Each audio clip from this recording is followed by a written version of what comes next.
Hello guys, another Geek123 here.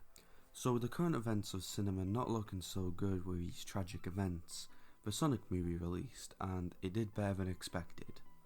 It kind of surprised people. However, even before Paramount originally owned this movie, there had been many cancelled Sonic movies in the past, and today this video will be having a look back into these films. I'll be looking into the original plot of these cancelled projects and look into their developments and possibly the reasons for their cancellations. So let's just have a dive into it. Okay, so the first ever cancelled Sonic movie project was named Sonic the Hedgehog, Wonders of the World, which is actually kind of a cool title. The film's whole plot has pretty much been revealed, so try my best now telling the whole plot.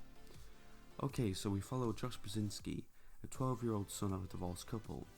Josh is presenting his paper that he didn't end up finishing.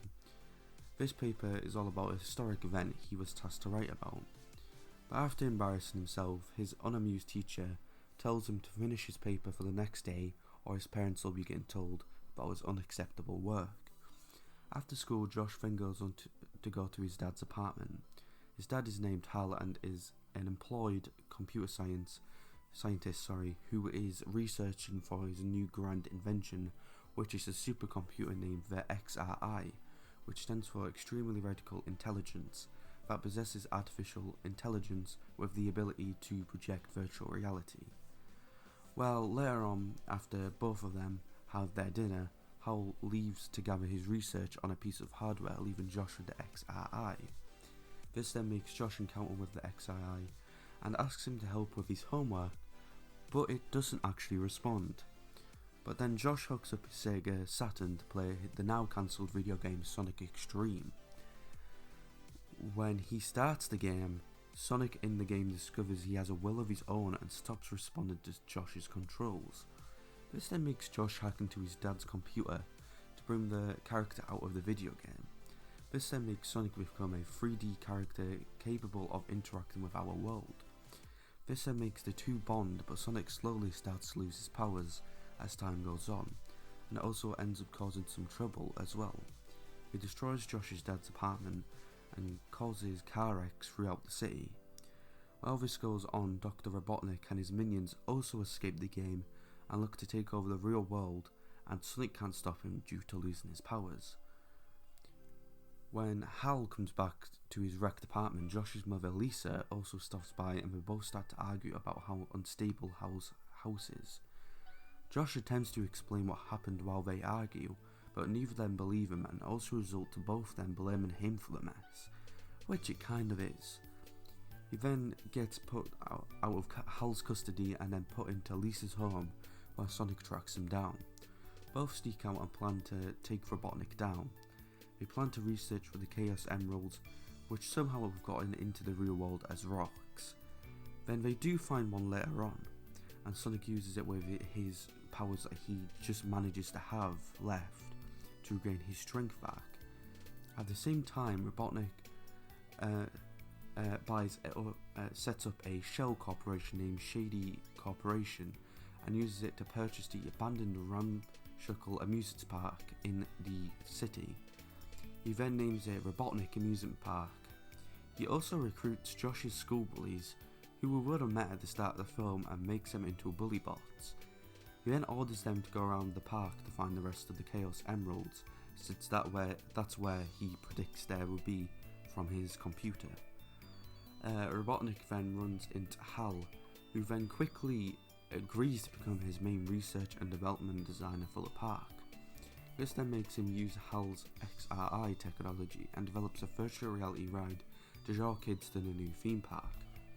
This then makes the park open up with huge crowds, with all the kids across town attending the grand opening. However, when Josh and Sonic manage to inspect the ride, they discover Robotnik is using the ride to turn kids into bandits, calling them Kinderbots, and forcing them to look around the park to again find the rest of the Chaos Emeralds. After investigating even more, the boys find out that he's also going to use the emeralds to program the XRI to turn the world's natural landmarks into into digital replicas. So that they can't make virtual reality experiences, so he can make virtual reality experiences, and profit off of them for people wanting to visit them. However, the bully bots capture the boys, but Sonic also starts to get weak at the same time, again making Josh leave him behind as he escapes on his own. After this, the Kinderbots return to Robotnik. Josh also hatches a plan to get everything back to normal. The climax would have Josh free Sonic and the two battle Robotnik before Josh activates the XRI and gets himself, Sonic, Robotnik and the Kinderbots transported into the real world of Sonic Extreme. This then makes him battle again with a powered up Sonic defeating Robotnik with some of Josh's help. Robotnik is defeated but escapes, saying he would return for a possible sequel. Sonic then decides to stay on his world, knowing that he really does need to stop Robotnik's schemes, and gives his farewell to Josh before he returns home and reunites with his parents. The film ends with Josh promising Hal he will no longer touch his equipment and the XRI until he sees Sonic's eye wink at him at the screen and he starts playing Sonic Extreme again. Honestly, this plot is cool with Sonic and Josh's story. I also find it cool that it will be connected to a new Sonic game then as well before it actually got cancelled itself. However, I didn't really like that they were going with Robotnik, other than manipulating Hal and creating his own bots. Still, overall, this is kind of a cool concept for a first Sonic movie back then. So what was the development like? Well, Sega first came up with the idea of a feature-length Sonic film during the production of the 1993 cartoon. Newly Consumer Products director Michelle Risley, who was instrumental in greenlighting the cartoon, was assigned to navigate several Hollywood producers to find support for the film's project. He recalled in 2018 that he basically was the one that was getting the Sonic film off its feet. He also stated he actually was not sure which CEO actually wanted to create this film now. However, Tom Kalinske, the CEO of Sega America at the time, was hesitant of the idea of the movie, recalling how the 1987's Master of the Universe damaged the namesake of the toy line, and how the Super Mario Bros. Movie failed as well. He even commented how the Street Fighter games and merchandise only managed saving their franchise after their movie's release. Risley, however, defended the movie, saying this by saying all of this depends on the movie. The look of the movie, whether you stick to the animation or just live action, it all depends how you go along with it and create your film, which is kind of true of how you look at the few successful video game movies that have actually released, including the one we have got for Sonic. Fast forward into a year later of negotiations, Sega struck a development deal in August of 1994 with MGM and Trilogy Entertainment Group, led by producer Penders.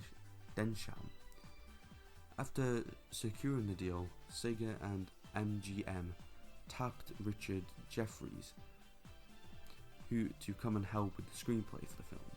According to Jeffries, it was Sega who wanted the movie to be connected to Sonic Extreme.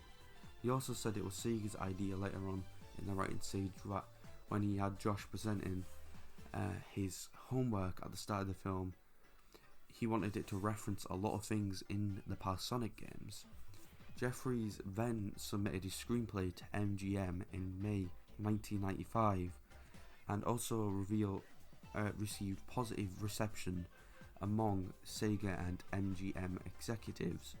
According to Jeffries, Shimbu Tuyaka, vice president of Sega America at the time, sent a letter to him and the CEO of Sega America at the time, suggesting that Robotnik would be removed from the script, favouring a new villain, but that just didn't go anywhere at all. So the sounds of it, everything was going well, but what went wrong then? Well, all of a sudden, before the project was officially greenlit, MGM backed out of the development deal, and after Sega tried to receive the film by making an offer to DreamWorks, it just didn't go anywhere. DreamWorks wasn't interested, and well, the film was scrapped. has then never been said why MGM actually chose to drop out, but Densham has claimed that the deal broke down due to creative differences between Sega and the studio. However, Jeffries claimed that it was actually all like the quote-unquote Hollywood politics fault, believing that the studios each wanted a higher share of the film's profits. Reminded me of some events in 2019 involving the little spider. He also just suggested that the character had trouble adapting to the decline of the 16-bit console market that was going on around then.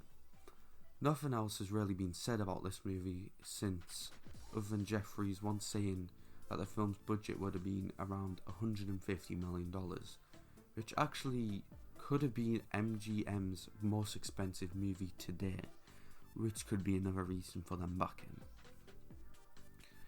Okay, so the next film is named Sonic Armageddon. Not much is known about the plot of this film, but the plot details we know are talked about in what we know from the cancelled film's development. The late Ben Hurst was one of the writers of the Sonic the Hedgehog TV series, adapting a pitch of a movie which would be tied into the old Saturday morning cartoon, which could revise the cartoon as well since it was on its decline. Well, shortly after MGM gave the film rights back to Sega, they planned to develop this film in a full animation like the cartoon. However, it's said that Ken Penders, the writer of the Archie comics, that heard about this movie and heard Ben, who he also worked with in the past, dropped out of the project, which made him want to get involved. Penders would then be put onto the movie and create his own original concept for the movie in 2002. His concept was titled, Sonic Armageddon, and he then made a homemade pitch video to show to Sega executives. This video will now play since it has been found years later and has been uploaded to YouTube.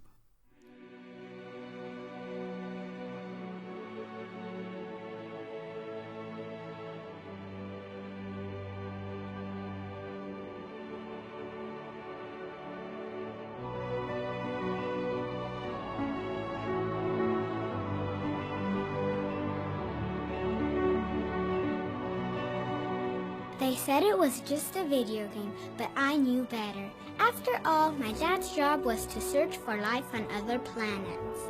Although many versions of the events he witnessed made their way out into the media, that was just security doing its job. Like, who could keep a secret that big, right? Anyway, this is what my dad said really happened.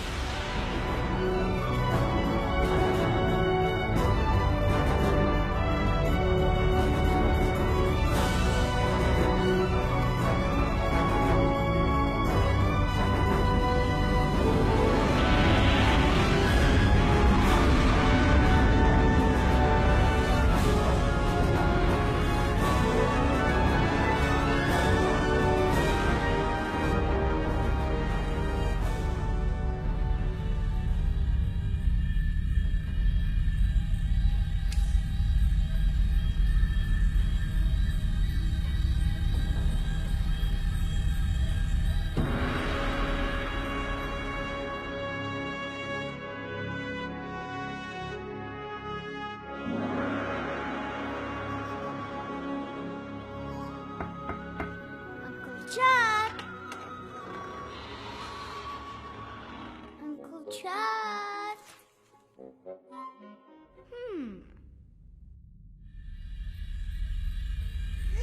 Whoa! This is way past cool!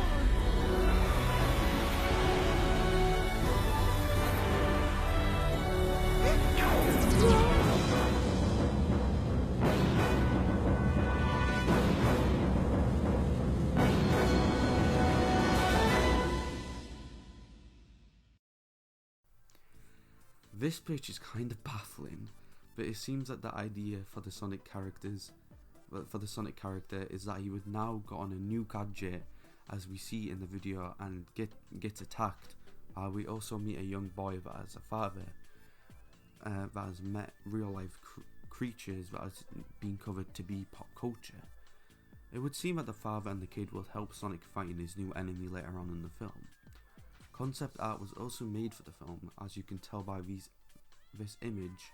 The character designs were very much changed compared to the original cartoon's design.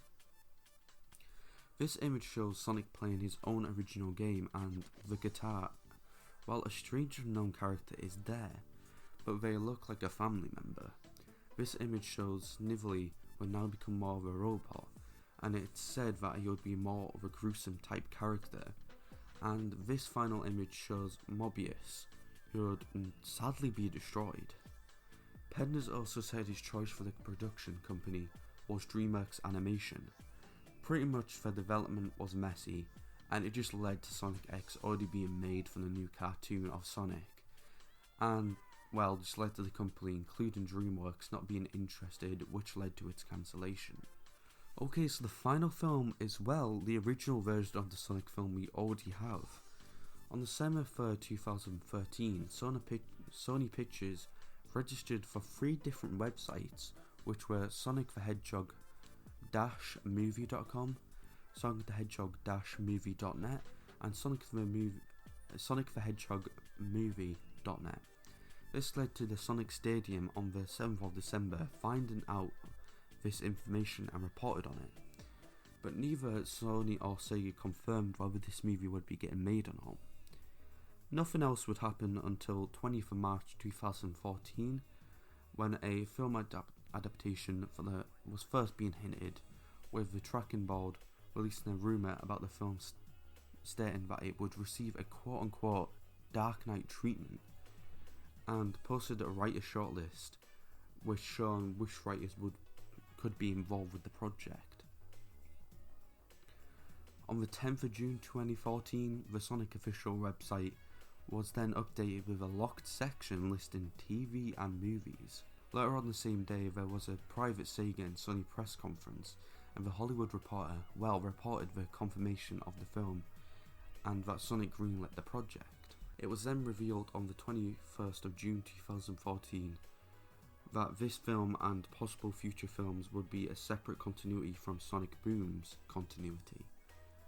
Then all the way down to the 19th of November 2014 that this film will be aimed to be a PG-13 rating. Then on the 31st of October 2016, the Hollywood Reporter again reported Tim Miller, who left directing Deadpool 2 due to creative differences, had been hired to be the executive producer of the Sonic film, and that Jeff Fowler would be taking on the directorial duties. I don't know how I struggled saying that there. Patrick Cowsley and Josh Miller also were confirmed to write the script. At the same time, Van Robichaux, sorry if I pronounced your name wrong, who was revealed to be the original writer before being replaced, said the following details. Jeff Fowler was also always attached to direct the movie. He said that he and Sony clashed over Dr. Robotnik's name. He wanted to call him by his actual name, as it would have been easier, but Sony wanted to call him Eggman. He also clashed with a lot of Sony executives as well as Amy Pascal. That's pretty much everything he said at that point, but later on down the road, after Paramount took over the film, he said the reason why Sony dropped out was mostly because of the Sony 2014 email hacks, that the new execs that were brought onto the film didn't really like where the film was going. Now take this part as a grain of salt, but someone on Reddit, I guess, managed to find more leaked info about Sony's version of the film. Now this could be fake, seeing as how Sony's big hack happened, it won't be too surprising. It has been said in the emails about the Sonic film, according to this user, that it would have originally stayed more close to the games and would be more like a combination of the first Sonic game and Sonic Adventure in terms of story. I think this leak would be real, considering the many plot synopsises that were apparently going on during the production of this film, and also because in the talks about a casino and a lead human male and female role being in the film, and this film was actually originally meant to be named Sonic the Hedgehog Casino Nights apparently. This is all rumoured, so please take this part as a grain of salt, as I said before. This is also because it's said that Sony has a different version of the film than Paramount as well. Sony's idea was apparently a lot more of a dark origin for the characters. This has then been proven by the leaked plot details we had in the past, since Paramount got the rights of the character off Sony in 2014, which is the following. Sonic would be a teenage rebel hedgehog living in the forest near Green Hills, Montana. He was mutated by experiments by Dr. Robotnik, along with several other animals who would be free after escaping with Sonic. Dr. Robotnik's experiments centered around ancient golden rings, which animals took them and escaped as well. Sonic would be restless and wanted to see the real world. He then would be caught speeding in Green Hills town and then be arrested by the sheriff. He then quickly becomes a viral sensation online because of this, and it draws attention to Robotnik, who becomes to Green Hill to get his rings back. This then makes the sheriff try and defend Sonic, but Sonic still gets captured and be taken by Robotnik and be taken into Robotnik's government lab. The sheriff is then able to break inside from help of the local town people who have befriended Sonic, and Sonic gets freed again. This then gets a little messy and a big chunk is missing. We will then see Robotnik later on in the line be blown up, but then survives and is then arrested for his illegal experiments going to the public. Sonic is hailed as a hero instead of travelling the world, and he decides to protect his own new world. Okay, so that was very messy, but that was basically everything we know about the original version of the Sonic movies, and the whole video is the original Sonic movies we never got. Honestly, I kind of wanted to see every single version of this film. I also kind of want to see the original Paramount version of Sonic as well, with that design. It's all very cool to me. This character's movie journey, as you can see, has been weird. And yeah, I hope you guys liked this video. If you did, please like the video. If you didn't like the video, please dislike. Honestly, I don't mind you disliking. It gives me feedback to improve. If you want to comment down below your overall feedback about this video, that would be cool as well. Or if you just want to comment down below generally about what you like or what you think about these cancelled projects, you can do as well. I'll always make sure to read and reply to the comments. And if you've watched my content for a while now and have not yet subscribed, please do, it would make my day. So thank you so much for watching, and peace. Listen.